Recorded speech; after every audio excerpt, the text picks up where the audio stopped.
Good evening. This is our Monday session coming to you from my office in retirement, but I still have an office. This is where I saw my patients because I only had a few, so I have a dedicated part of my home in the old-fashioned way of having a home office. The board, North Carolina Board of Medicine went nuts. You know, home office. Well, I only had 34 patients. I was only seeing one patient or two patients a week.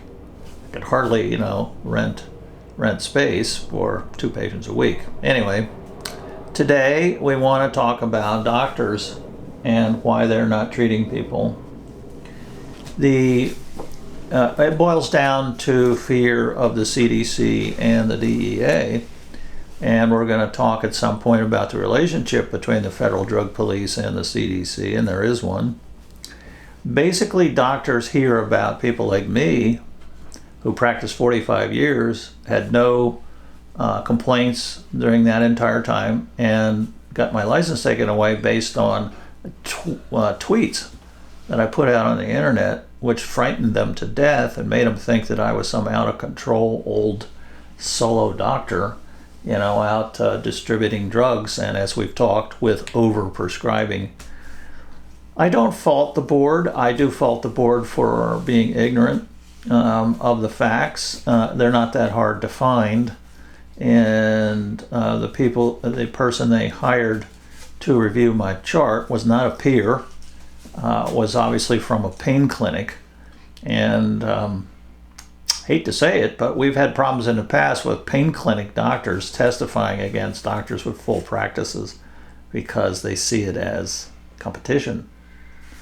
Anyway, we do have a problem with opiates. They do cause addiction, and this is how often they cause addiction. This one, I got that one.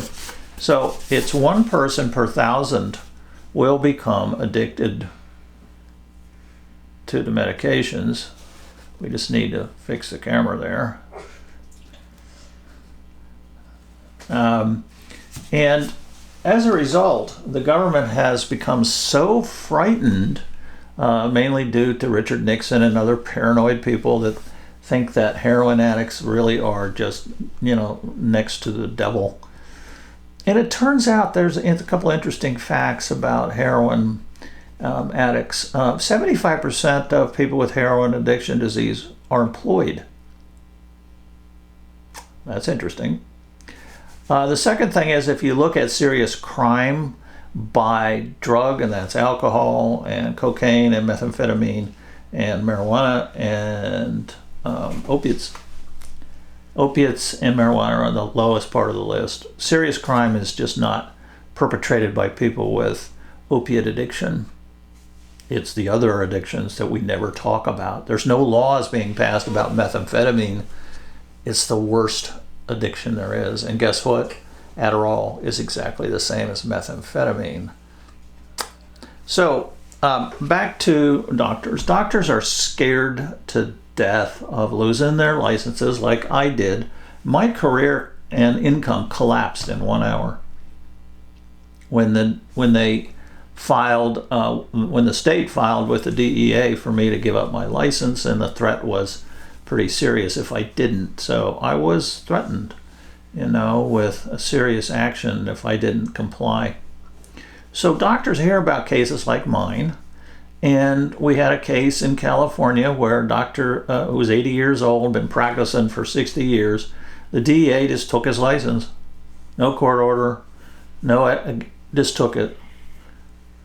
Because he was a public hazard. And that means that his pain patients were cut off. You cut off pain patients, you've got a serious problem, because it's the only medicine there is to treat these terrible, terrible diseases. You take the medicine away, it's like taking insulin away from a diabetic. There's nothing else you can give them. And sure enough, 2 people took their own lives.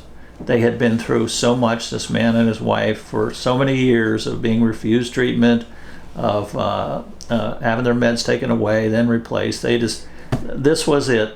When the DEA took their doctor's license, he could no more prescribe their pain medicines, and it just wasn't worth living. And this fellow, we've talked about him in another video, was one of the people on our Twitter channel as a pain patient. So anyway, how do you approach a doctor? The doctor's afraid of being license taken away, or the Department of Justice charging them and ending up in prison for 20 years. Is that true? Yeah, it's true. I know two people. One, a Dr. Stephen Henson, who had his patients selling his drugs, so he was considered a drug trafficker. He was viewed by the federal court judge as evil. He said he was evil, and he increased his sentence from 20 years to life imprisonment because his patients sold narcotics. Other fellow had 5 kids rather, and same thing, his patients went off and sold their prescriptions, and he was held responsible. I mean, that's like if your patient goes off and steals a car, are you responsible to that? Goes home and beats up his wife, are you responsible for that? You see how things have really gotten out of control, so doctors are very frightened. I mean, the specter of a physician sitting in prison with a roommate for 20 years, and it's happened. Now, the Ruan Supreme Court decision reversed all of those, and guess what? Just to punish the doctors, they're all still in prison.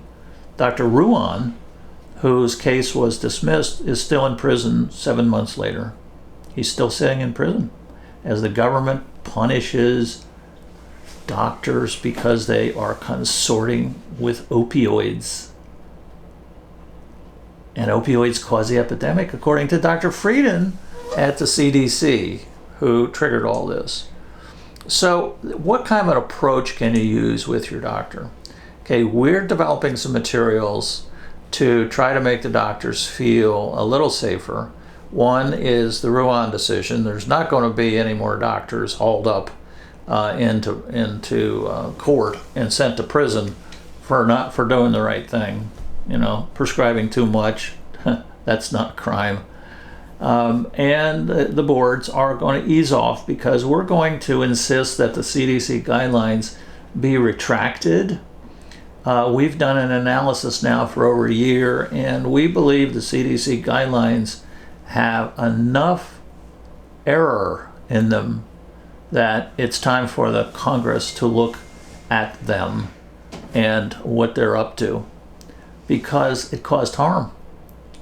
I will put on the bottom of this our collection of 40 people who committed suicide as a result of having their medications stopped for no reason other than being encouraged by the CDC because it caused the epidemic.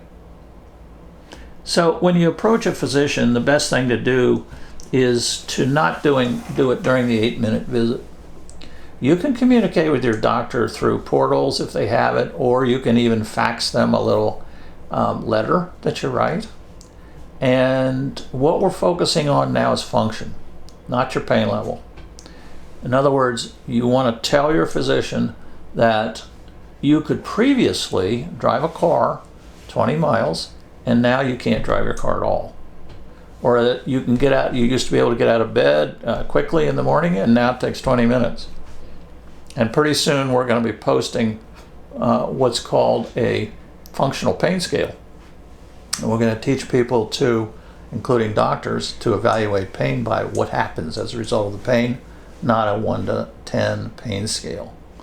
So you have to be adult to adult with your doctor and say, I understand that you are under all this pressure, but the National Pain Council is coming out with some materials to show you that, for example, people in group practices are never hassled.